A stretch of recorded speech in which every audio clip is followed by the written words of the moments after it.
Who? Swifty Blue. Never heard of him. Oh, all right. Yeah, he ain't on my level, bro. On the hood. It's up and it's stuck on the Swifty Blue, too. My boy, you know what it is, bro. Beef, I don't pay attention. Ain't no beef, bro. You can't beef with nobody ain't on your level, bro. Check it out. Lefty Gunplay. Nigga, this the real Gunplay. Dead homies. Look, check it out. My bad, bro. I had to do it. It's coming, bro. Damn, bro.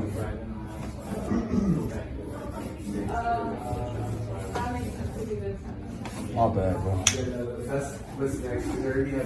It ain't nothing personal. Straight street Biniac.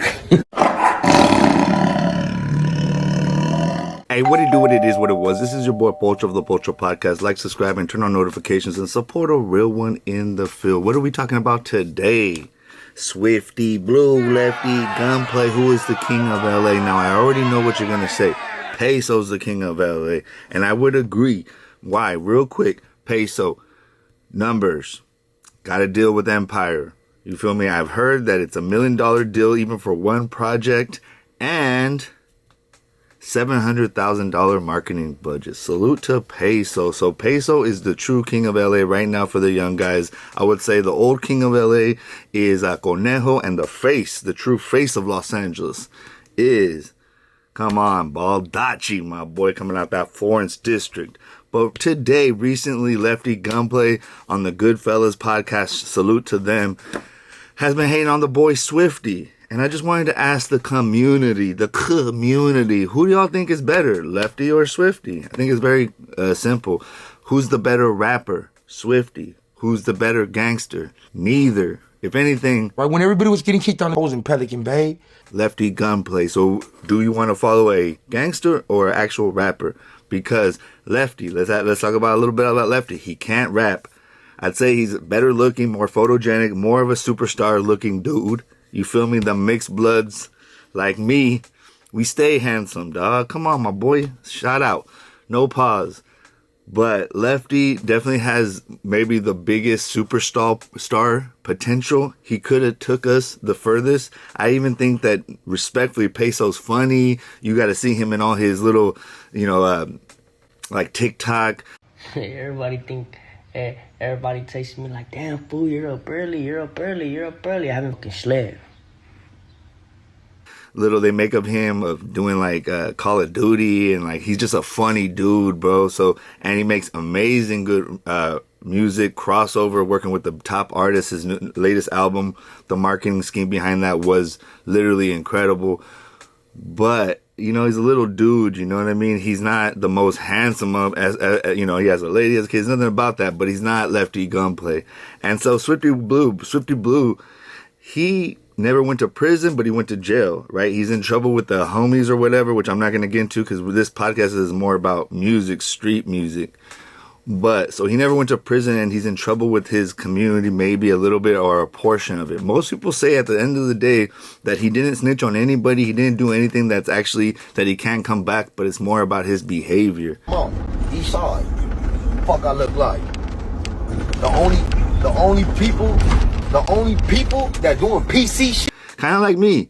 Me and Swifty have a lot in common. I feel like I've never done anything that actually can get me like in real trouble, but my behavior sometimes can be erratic and like unpredictable. And people don't like unpredictable people, bro, because unpredictable people, you never know what's going to happen with them, right? Lefty, he's going to crash his car. You know what I mean? Lefty, he's going to lie about Jenny. Lefty, he's not going to be good rapping, and forgetting his lines and falling all over the place and passing out and just doing kind of what they call JCAT stuff, where I hate using those terms because I never went to prison, so I'm going to try not to use those terms. But just doing crazy behavior that will get him kicked off tours, you know what I mean? With Swifty, he taught him all that. You know what I mean? That this is the father of Lefty. If you guys have anything to complain, you got to complain to Swifty. Swifty created Lefty. He put on Peso and Money Sign Suede. So I do think that Swifty is one of the kings of LA, bro. He put on this whole new generation of guys.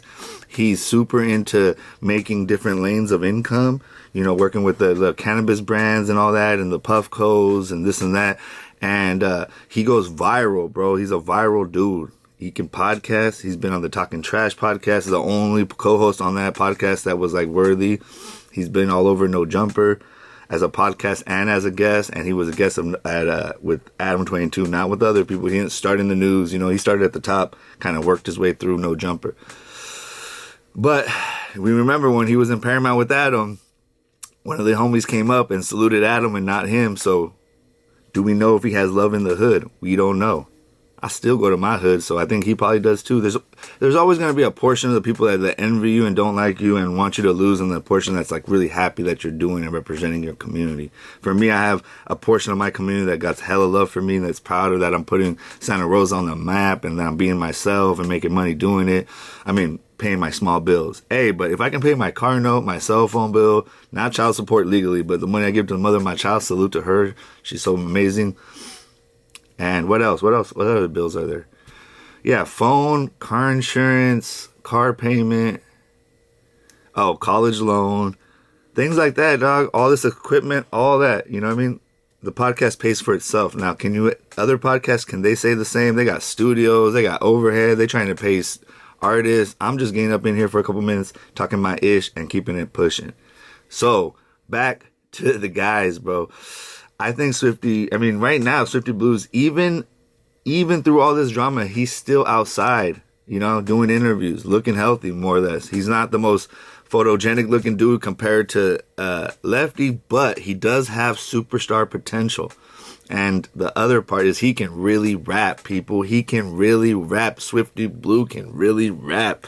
And that's the reality of the case. Like his music is good. His disses are the best. He says he got it from Eazy-E. Why not learn from the best? Actually, Ice Cube is probably the best because he destroyed NWA single-handedly. So I don't know. Who's the king of LA right now? It's probably Peso. You know what I mean? But Peso's kind of already out. And another reason why he's out is he disses whatever, but he doesn't diss him directly. He could literally be in the Bay Area and get love knowing that he's a Southsider, even though they wear red sometimes, or I don't know if they actually wear red. I think that's Florence. But whole point is he's more about style, about all that. So he can come to Northern California, bro. Isn't that amazing? I don't know if Swifty can come to Northern California. I don't know if Lefty can come to Northern California. So this is a cautionary tale to be more like Peso, not like Swifty and Lefty. And they have to dig themselves out of this regional South Side, thing. Because most people are just going to see them as the new age Chicano rappers, bro. How they used to see other Chicano rappers as, just stay over there with your Mexicans, stay with your gang stuff. Don't come over here because we don't know what you're talking about and we can't relate. And that's real. So most people cannot relate to being a Southsider from LA. While there's like 20 million people in LA, there's so many more people outside of Los Angeles, right? And outside of Southern California. So if you're an upcoming rapper from Southern California and you're in a gang, I would say not separate from your gang, elevate and just go straight superstar status or something, R&B, or I don't know. But this gangster rap ain't for you because eventually there's a glass wall. Eventually there's only so high you can reach. And both of these men have reached that and now they're falling. Swifty is coming up a little bit by having different lanes of income and connecting with other people that don't care about gang politics. Now Lefty, he's still coming off his own behaviors. He can't get over himself.